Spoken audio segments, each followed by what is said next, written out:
Good morning, Barry Bryson here. Thank you for joining me for another 5 good minutes with the Word.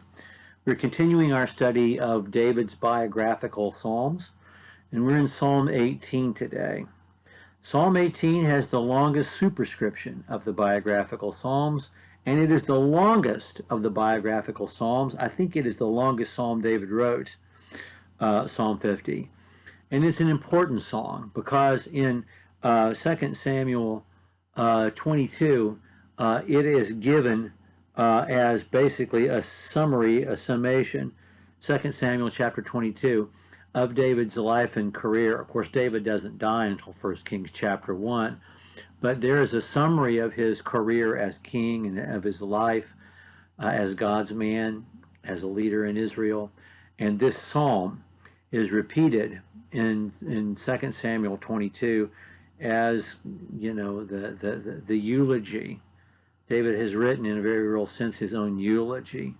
But I think it was written as a young man. And I'll talk about why in just a minute. One is, of course, the length. But the superscription as well.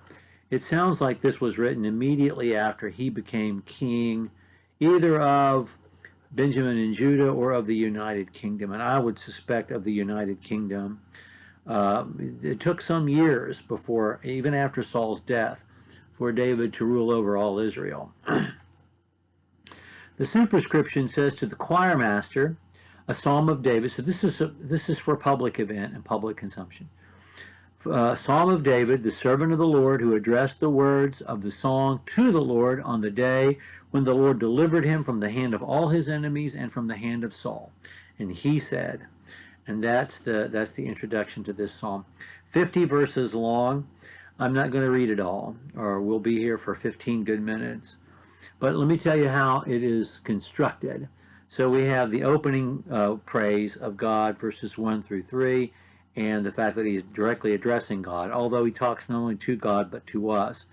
And then verses 4 through 19 are about God's deliverance.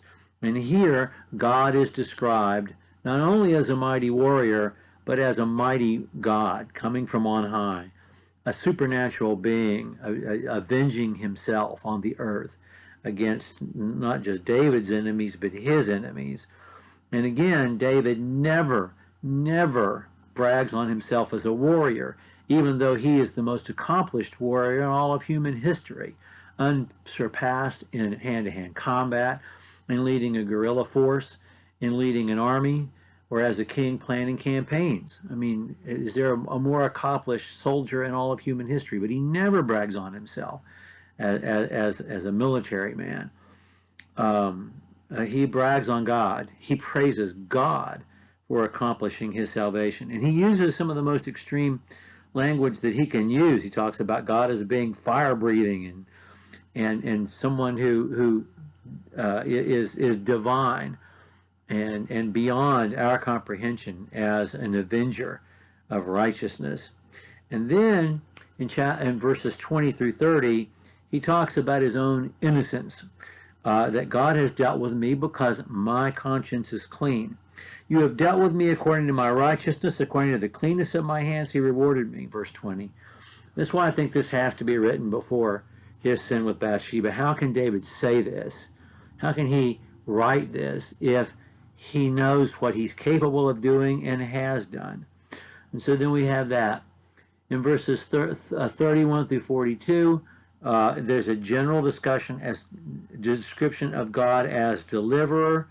And then from 43 to 50, it's how bright the future is going to be for God's people because they belong to God and because God will save them from all their enemies.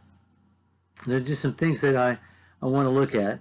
And to me, the first verse might be the most important telling lines that David ever wrote.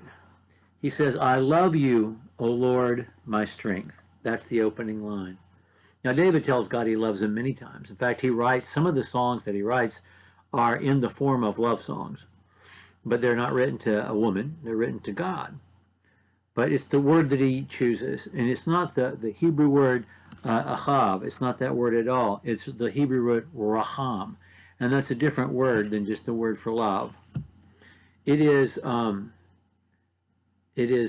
connected to our English word adore, and I'll tell you why. We use that word adore to mean we love somebody, but it's even more intense than just loving someone. I love and adore you. I adore you. Now that word, English word adore, comes from the Greek word doro, and that's the word that means worship. There's an element of worship. My love for you is so intense that it becomes worship. It's worshipful. And that's what Raham means. Raham has this element of worship in it. It is love that worships, that idolizes. It is sometimes used, often used, to describe the way a baby who recognizes the face, has bonded with the face of his mother or his father looks. And you know what I'm talking about. I'm talking about an infant, a baby, not a toddler, a baby that doesn't crawl yet, a baby that wakes up in the morning and sees his mother's face and lights up. That's what this word describes. And that's what David says to God. And that's how David sees himself. I'm this helpless baby. I need you to take care of me. And when I think about you, I just light up like a baby does when he sees his mom, when he sees his dad, and recognizes this is the person who produced me. This is the person I belong to. This is the person who takes care of me and who protects me. It's that basic thing that we have. It's the first realization we have as human beings, isn't it? I mean, it's the first connection we have with another person. It's that connection, that bond that we have. And that's what David says. And that's why this is the perfect song. Even though it was written when he was a young man, even though it was written before he sinned with Bathsheba, even though he goes on and on about how innocent he is and he's never gotten his hands dirty, this is the perfect song to sum up his life because of that one line. I love you, O Lord, my strength. If I accomplish anything, it's by your strength. And the thing that is the truest about me from the inside out is this that I feel about you as God. If God is love, and if we're here for God to love and to love God back, who else other than Jesus loves God more deeply than David does? That's why we're so blessed by these expressions of love that David has for God. And that's why that opening line of Psalm 18 is such a marvelous and amazing line.